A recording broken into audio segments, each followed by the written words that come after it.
Were you happy when you found out you weren't going to go to the gas chamber, Charles? I knew I wasn't going to go to the gas chamber because I hadn't done anything wrong.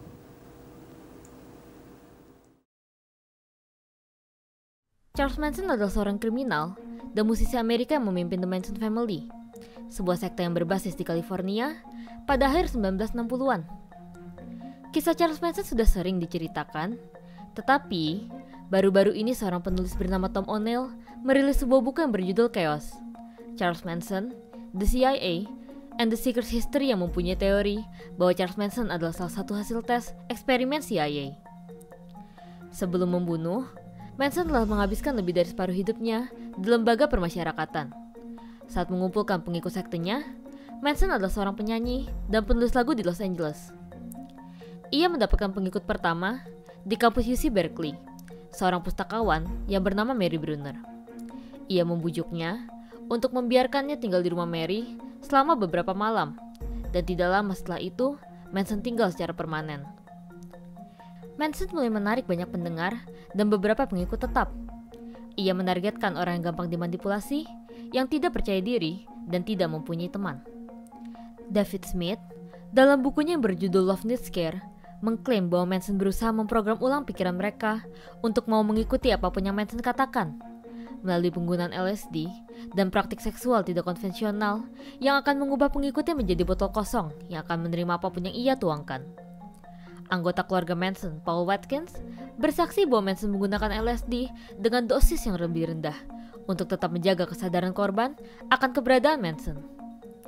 Ia merekrut kelompok pengikut tetap untuk menjadi keluarganya. Beberapa di antaranya kemudian bahkan membunuh orang atas perintah Manson.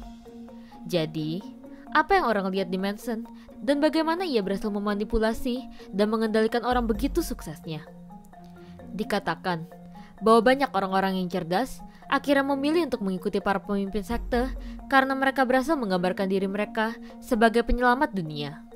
Mereka selalu diberikan gambaran tentang seorang pemimpin yang karismatik dengan visi dan tujuan untuk mengubah hidup mereka dan seluruh umat menjadi lebih baik. Jadi, orang-orang yang sudah dimanipulasi akhirnya mengikuti para pemimpin sekte dengan hati penuh harapan dan optimisme. Kunci kendali Manson, seperti halnya semua pemimpin sekte, adalah untuk memastikan bahwa para pengikut tidak hanya melihatnya sebagai sosok yang sangat berkuasa, tetapi bahwa para pengikut melihat diri mereka sendiri sebagai individu yang superior dari orang-orang lain yang memiliki jawaban atas pertanyaan dunia. Kalau dipikir-pikir ini kayak motivator aja.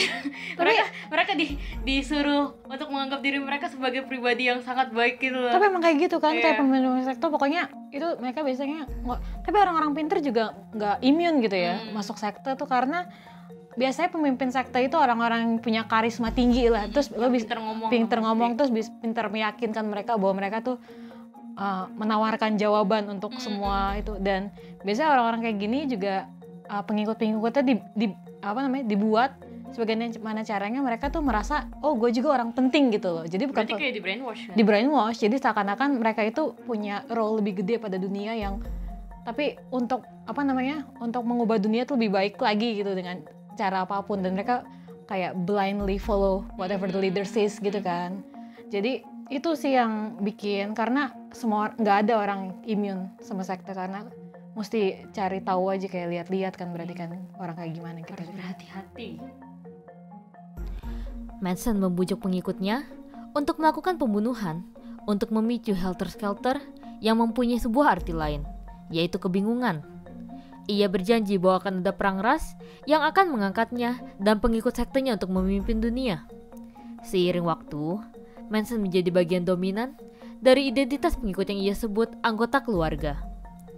Di Beverly Hills, di Cielo Drive, tinggal seorang aktris Sharon Tate dan sutradara Roman Polanski.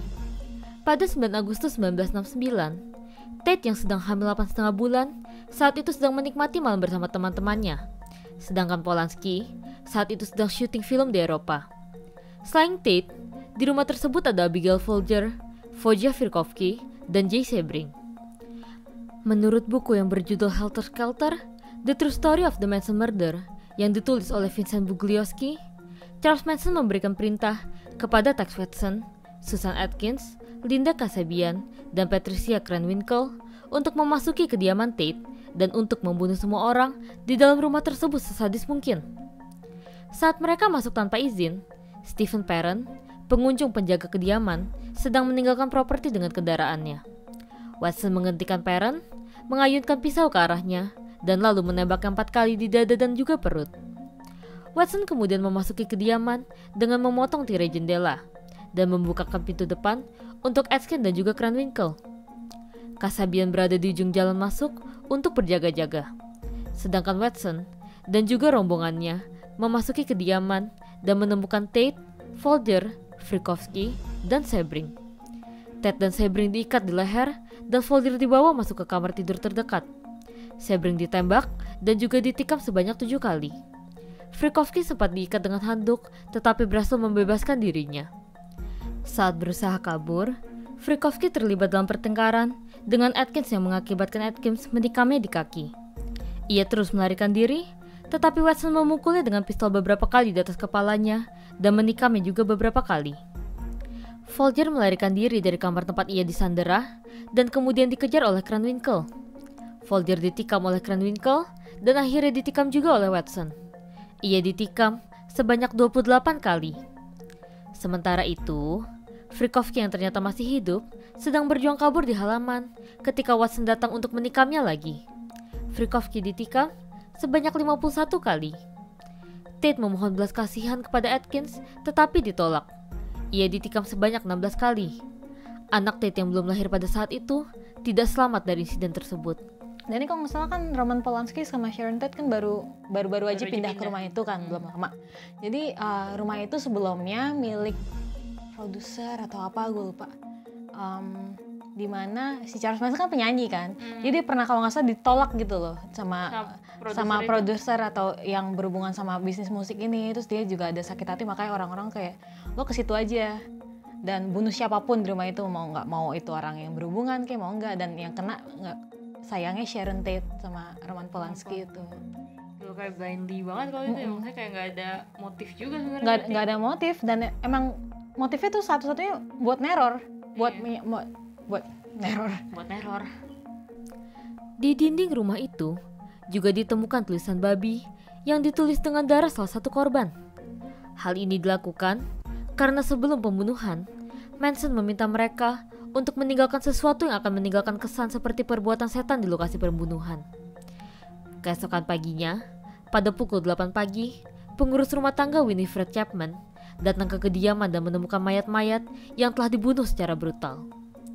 Pada tanggal 10 Agustus 1969, malam keesokannya setelah pembunuhan Tate, Manson dan 6 keluarga anggota Manson melakukan pembunuhan lagi. Berbeda dengan pembunuhan Tate, kali ini Manson juga ikut terlibat dalam pembunuhan Labianka karena ia merasa tidak ada cukup kepanikan setelah pembunuhan Tate. Manson dan anggota keluarga berkeliling mencari calon korban pembunuhan ketika mereka tiba di lingkungan rumah tempat mereka menghadiri satu pesta pada tahun 1968. Rumah tersebut adalah kediaman pemilik perusahaan grosir yang sukses, Leno Labianka dan istrinya, Rosemary. Ketika Manson dan Watson berada di dalam kediaman, mereka mengikat pasangan Labianka dengan kabel lampu dan sarung bantal yang menutupi kepala keduanya. Ia meyakinkan pasangan tersebut bahwa mereka tidak akan disakiti. Manson dan anggota keluarganya mulai melakukan perampokan dengan membawa Rosemary. Setelah semua uang tunai dikumpulkan, Rosemary yang masih terikat dikembalikan ke kamarnya. Segera setelah itu, Van Houten dan Krenwinkel memasuki tempat tersebut dengan instruksi dari Manson untuk membunuh pasangan tersebut. Manson kabur meninggalkan kediaman dan menginstruksikan Van Houten dan Krenwinkel untuk mengikuti perintah Watson. Rosemary ditikam sebanyak 41 kali oleh Watson, Van Houten, dan Krenwinkel. Watson kembali ke ruang tamu untuk menusuk dan membunuh Leno. Krenwinkel mengukir kata perang di perut lelaki tersebut, menusuknya berkali-kali, meninggalkan garpu ukir mencuat dari perutnya. Leno ditikam sebanyak 26 kali, dan di dinding ruang tamu, kematian untuk para babi dan kebangkitan ditulis menggunakan darahnya. Jadi kalau nggak salah si Charles Manson kali ini ikut datang ya ke pembunuhan itu. Dia ngambil duit, terus habis itu dia ninggalin kayak anggota keluarganya itu, anggota saktenya buat finish the murder lah. Kalau nggak salah ada juga omongan tentang gimana dia itu sebenarnya dia menjanjikan ke anggota sektenya bahwa akan terjadi perang ras antara kulit hitam dan kulit putih, di mana dia mikir bahwa ini nanti pasti kulit hitam yang menang kalau nggak salah. Dia berharap bukan ngomong ada spekulasi atau apa, pokoknya ini gue pernah denger ya. Orang kulit hitam akan menang, tapi begitu kulit hitam menang, anggota sektenya Charles Manson tadinya yang ngumpet, jadi sama perang ras tuh mereka ngumpet dulu di mana. Pas udah kelar mereka balik untuk ngalahin itu, jadi mereka nguasain itu janjinya gitu loh. Nggak masuk akal. Nggak masuk akal. Gue mendengarkan dan gue kayak tapi like that's what a cult is. Nggak ada yang masuk akal, tapi buat pengikutnya ya masuk akal. Frank Strutter, putra Rosemary, kembali dari suatu perjalanan merasa curiga saat ia sampai di kediaman tersebut pada keesokan harinya. Strutter menelpon saudara perempuannya dan lalu ia datang bersama pacarnya, Joe Dorgan. Dorgan dan Strutter memasuki rumah tersebut melalui pintu samping dan menemukan jasad Leno. Tidak lama setelah pembunuhan itu, Charles Manson dan beberapa orang yang terlibat dalam pembunuhan itu ditangkap. Masing-masing dari 3 terdakwa perempuan melakukan pengakuan. Mereka memberikan rincian grafis tentang pembunuhan dan bersaksi bahwa Manson tidak terlibat. Para terdakwa tidak mengungkapkan penyesalan atas pembunuhan yang mereka lakukan.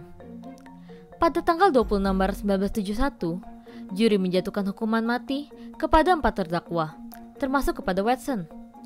Ketika para terdakwa wanita dibawa ke ruang sidang, mereka semua telah mencukur kepala mereka.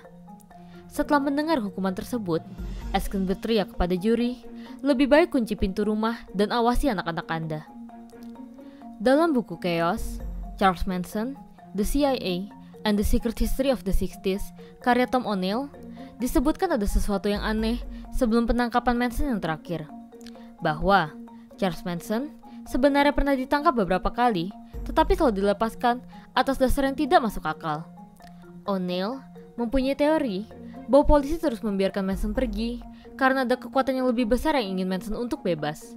Ini mungkin ada hubungannya dengan proyek pengendalian pikiran menggunakan LSD yang dilakukan oleh CIA pada saat itu. Hal ini menimbulkan pertanyaan, apakah Charles Manson dan pengikutnya adalah salah satu subjek uji coba oleh CIA?